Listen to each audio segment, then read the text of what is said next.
तीज के ब्लॉग की शुरुआत जो है मैंने अपनी तीज की मेहंदी से की थी। तो ये तीज के एक दिन पहले का था, जब मेहंदी वगैरह मैं लगवा रही थी। ये मेरी सिस्टर थी जो कि मेरे को मेहंदी लगा दे रही थी, और एक हाथ पे मैंने खुद लगाया था, एक हाथ पे इन्होंने लगा दिया था। ये इस तरह से मेरी बहुत प्यारी सी मेहंदी लगी हुई थी, और रचने के बाद भी ये बहुत सुंदर सी लग रही थी। जब लग गया तो ये पूरा इस तरह से लग रहा था। थोड़ा सूखने के बाद मैंने लिया था, मैं स्टार्टिंग में लेना भूल गई थी तो। और ये आगे पीछे इस तरह से थोड़ी थोड़ी मेहंदी लगवाई थी मैंने, ज़्यादा नहीं लगवाया था। पैर पे भी इस तरह से थोड़ा सा लगवा लिया था। इस तरह से मेरा मेहंदी वाला लुक था ये। और उसके बाद जो है नेक्स्ट डे पर फिर मैं जो है उठी, तैयार हुई और इस तरह से साड़ी पहना और अपना मेकअप वगैरह कर रही थी मैं। तो कुछ इस तरह से लग रहा था। मॉर्निंग में जल्दी ही मैं उठकर पूजा करने गई थी, क्योंकि धूप बहुत ज़्यादा थी और यहाँ पे बहुत ज़्यादा भीड़ हो गई थी पूजा के लिए।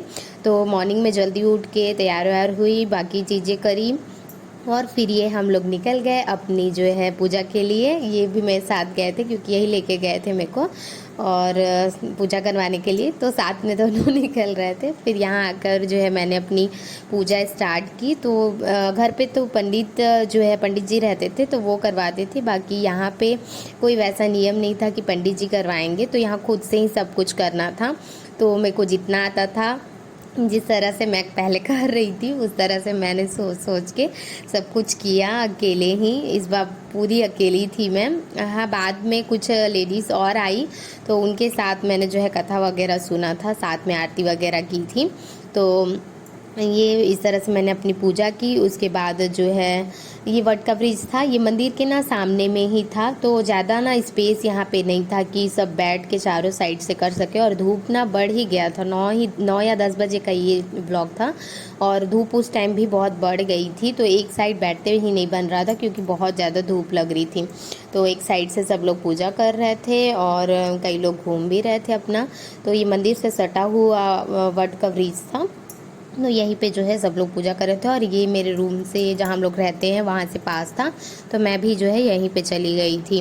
और वैसे जिनके साथ में बाकी व्रत वगैरह यहाँ पे करती थी, वो आंटी लोग को ना लेट होना था आने में, तो इसलिए मैं को जल्दी करना था। तो मैं बोली ठीक है, मैं अकेले ही कर लूँगी करके। तो मेरे को सारा चीज़ मैंने जैसे जैसे मैं पूजा करती थी वो सब मैंने किया, और जितना आता था मैंने अपने हिसाब से सब चीज़ किया था ऑलमोस्ट, मेरे को लगा। बाकी एक रहता है ना अकेले में करना और सबके साथ करना, तो वो चीज़ बहुत खल रहा था कि घर पे रहती अभी तो सबके साथ, गांव में जितनी भी बहू है उनके साथ मैं भी करती वहाँ पे, तो अच्छा लगता था। वहाँ पे कोई भी तीज त्यौहार में थोड़ा सा अकेलापन महसूस हो रहा था। बाकी नेहा मेरी बहन जो थी वो थी वहाँ पे, साथ में गई थी, जो भी बोल रही थी मैं वो कर रही थी, और वीडियो वगैरह वही शूट कर रही थी, और ये भी थे वहीं पे ही। तो इस तरह से उसके बाद जो है एक आंटी थी वो कथा कह रही थी, तो हम लोग सब बैठ के जो है फिर कथा सुने, और इन्हीं के साथ मैंने भी जो है कथा वगैरह सुन लिया था। उसके बाद मैंने फेरी दी। हर बार मैं 108 देती हूँ, बट इस बार 51 ही फेरी दी थी मैंने, क्योंकि धूप बहुत ज़्यादा था और भीड़ बहुत ज़्यादा हो रही थी, और ना सब लोग एक एक करके आते जा रहे थे, तो थोड़ी सी दिक्कत हो रही थी पूजा करने में वहाँ और घूमने में। और इतना छोटा सा जगह था कि एक टाइम पे बस या तो कोई पूजा कर सकता है वहाँ पे, या फिर घूम सकते हैं। एक साइड से तो घूमते बन रहा था, लेकिन एक साइड में जो है पूजा के लिए बैठे हुए थे, तो वहाँ से मेरे को गुजरने में बहुत टाइम लग रहा था, तो इसलिए मैंने जो है कम ही दिया इस बार फेरी। तो उसके बाद इस तरह से फेरी वगैरह देने के बाद मैं जो है घर आ गई थी, और मंदिर वहाँ पे साईं जी का जो मंदिर था वहीं पे जो है ये ब्रिज था, और वहीं पे पूजा वगैरह हो रही थी। तो थोड़ी देर के लिए वहाँ पे भी जाके मैं बैठी हुई थी। और इस तरह से फेरी देते वक्त जो हम लोग फेरी देते हैं, फिर सिंदूर लगाते हैं माता को वट ब्रिज पे, और जो वट का जो पत्ता रहता है बरगद का, उससे जो है थोड़ा सा ऐसे धूमते हैं। जो बैना रहता है ना उसके जगह में हम लोग पत्ता यूज़ करते हैं। और उसके बाद जो है जो फेरी के लिए जितने चने या फिर कुछ भी रखे रहो वो सब डालते जाते, तो वो बैठ बैठ के मैं कर रही थी। उसी के लिए जो है बैठती थी मैं, एक राउंड घूमती थी और फिर बैठती थी और वही सब करती थी।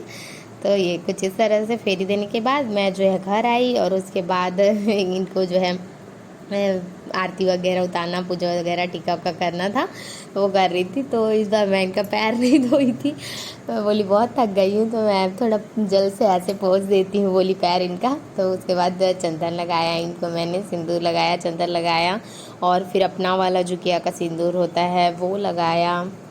और फिर जो है ये बोल रहे थे कान पे भी लगाते हैं, तो मैंने बोला ठीक है कान पे भी लगा दे रही हूँ। तो ये कह रहे थे, मैं देखा था आज किसी को कि वो कान पे भी अपने पति के लगा रही थी, तो मैं बोली चलो ठीक है मैं भी लगा दे रही हूँ। फिर इसके बाद रक्षा सूत्र बांधा इस तरह से, और ज़मीन पे ही मैंने उनको बैठा दिया था, और दोनों ही ज़मीन पे बैठ के जो है कर रहे थे बाकी का जो पूजा वगैरह था वो सब।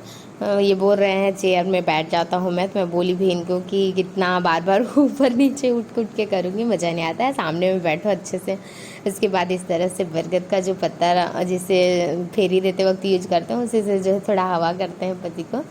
और उसके बाद इन्होंने मुझे सिंदूर लगाया, और सिंदूर वगैरह लगाने के बाद फिर मैंने इनको प्रणाम किया, इनको पानी पिलाया, फिर इन्होंने मुझे पानी पिलाया, और इस तरह से मैंने अपना व्रत खोला। तो पानी पी के और व्रत कुछ मीठा खा के जो है व्रत को खोलते हैं ये वाला। बाकी हम लोग नमक वगैरह तो नहीं खाते हैं इस दिन, क्या आप लोग खाते हैं कमेंट में बताइएगा। और व्लॉग ज़्यादा बड़ा सा मैंने नहीं बनाया है, थोड़ा थोड़ा ही था, वीडियो भी मेरे पास उतने सारे फुटेज भी नहीं थी, तो थोड़ा थोड़ा मैंने बनाया है, और जो भी है यही है। तो आप लोगों को कैसा लगा वीडियो मुझे बताइएगा। आप लोगों की वट सावित्री की पूजा कैसी हुई, कैसी थी, कैसी रही इस बार की वट सावित्री पूजा, वो मुझे कमेंट में ज़रूर बताइएगा। इसी के साथ और भी वीडियोस आएंगे, थोड़ा सा भी मैं डाल नहीं पा रही थी वीडियोस वगैरह कुछ कारण से, तो लेकिन अभी जो है बाकी वीडियोस भी और आएंगी, तो अपना प्यार इसी तरह से बनाए रखिएगा, और मिलते हैं चलिए नए वीडियो के साथ। तब